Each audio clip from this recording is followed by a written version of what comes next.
Bihar board कक्षा 12वीं संगीत विषय के अध्याय 5 अलंकार एवं स्वर अलंकरण। ये चैप्टर का नाम है अलंकार एवं स्वर अलंकरण। इस चैप्टर का short note plus objective plus subjective question answer जो कि आपके परीक्षा के लिए अत्यंत उपयोगी है करवा रहे हैं। देखिए, सबसे पहले अलंकार समझते हैं। स्वरों को सुंदर, आकर्षक और भावपूर्ण बनाने की विधि को अलंकार कहते हैं। मान लीजिए कि संगीत में आप कोई स्वर लगाते हैं, उसको सुंदर कैसे बनाया जाए, उसको आकर्षक कैसे बनाया जाए और भावपूर्ण कैसे बनेगा, इस विधि को ही क्या कहते हैं, अलंकार कहते हैं। अलंकार से गायन और वादन में सौंदर्य, मधुरता और अभिव्यक्ति आती है। यानी अगर आप अलंकार लगाएंगे तो गाने में, बजाने में उसमें सौंदर्य एवं मधुरता, अभिव्यक्ति, ये सारी चीज़ें आ जाती हैं संगीत के अंदर। ठीक है। अलंकार संगीत की शोभा बढ़ाने का कार्य करती है। अलंकार क्या करती है? संगीत की शोभा को बढ़ाती है। ठीक। दूसरा, स्वर अलंकरण। ये क्या होता है? स्वरों को विशेष ढंग से सजाने संवारने की प्रक्रिया को क्या कहते हैं? स्वर अलंकरण कहा जाता है। जैसे कि स्वर को सजाएंगे, किस तरह म्यूजिक के अंदर, संगीत के अंदर संवारेंगे, तो सजाने और संवारने का काम स्वरों का जो होता है वो स्वर अलंकरण के द्वारा किया जाता है। तो स्वर अलंकरण कहा जाता है उसी को जब हम किसी भी स्वर को सजाते हैं और संवारते हैं। ठीक है। यह राग की पहचान, जो राग बताए हैं चौथे चैप्टर में, तो यह राग की पहचान और भाव को स्पष्ट करता है। स्पष्ट करने का मतलब ये है कि कौन सा राग है और किस भाव से गाया गया है, ये स्पष्ट कर देता है। कौन? स्वर अलंकरण। ठीक है। तो आप स्वर अलंकरण भी समझ गए होंगे। अब आगे आते हैं कि प्रमुख स्वर अलंकरण कौन कौन है। ठीक है। जो मान लीजिए सजाते संवारते हैं संगीत को, उसमें कौन कौन सा अलंकरण आता है प्रमुख जो है। तो पहला है मिंड। मिंड क्या होता है? एक स्वर से दूसरे स्वर तक बिना टूटे हुए जाना। यानी एक स्वर से दूसरा स्वर जाना होगा संगीत में, तो बीच में रुके नहीं, टूटे नहीं स्वर, तो उसी को कहते हैं मिंड। अब दूसरा आता है गमक। गमक का मतलब होता है कि स्वर को जोर देकर हिलाते हुए गाना या बजाना। कहने का मतलब है कि कोई ऐसा आया स्वर, उस पर जोर देके और उसको हिलाते हुए गाना, ये क्या कहलाता है? गमक। ठीक है। तीसरा आता है कन। कन जो होता है मुख्य स्वर से पहले या बाद में छोटा स्वर प्रयोग होता है, उसी को कन कहते हैं। कि मान लीजिए मुख्य स्वर आपका जो होगा संगीत का, उससे पहले लगा दीजिए या बाद में एक छोटा स्वर का प्रयोग कर लेंगे तो वो कन कहलाएगा। ठीक है। चौथा है खटका। खटका का मतलब होता है स्वर पर तीव्र झटका देना।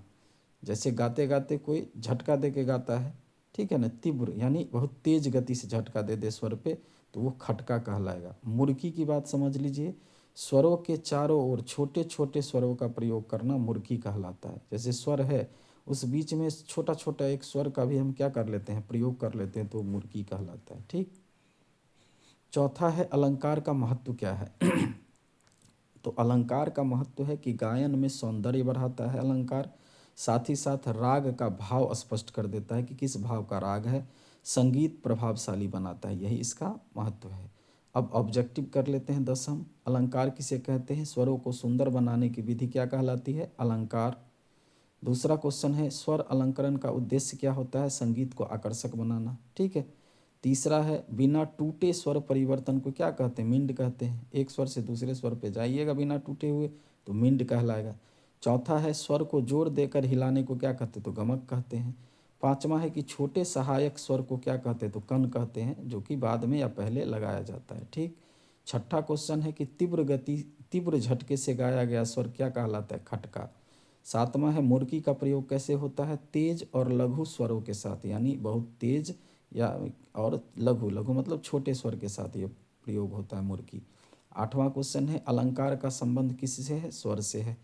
नौवां क्वेश्चन है क्या अलंकार राग की पहचान में सहायक है? हाँ, अलंकार राग की पहचान करता है। 10वां क्वेश्चन है अलंकार से संगीत में क्या आता है? तो सौंदर्य और मधुरता आती है अलंकार से। ठीक। अब लघु उत्तरीय प्रश्न कर लेते हैं जो कि 2 से 3 अंकों का होगा। पहला है अलंकार की परिभाषा दीजिए, तो आप लिख देंगे कि स्वरों को सुंदर, मधुर और प्रभावशाली बनाने की विधि को अलंकार कहते हैं।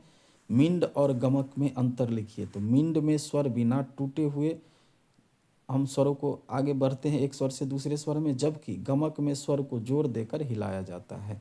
ठीक है। तीसरा क्वेश्चन है कन और मुर्की क्या है।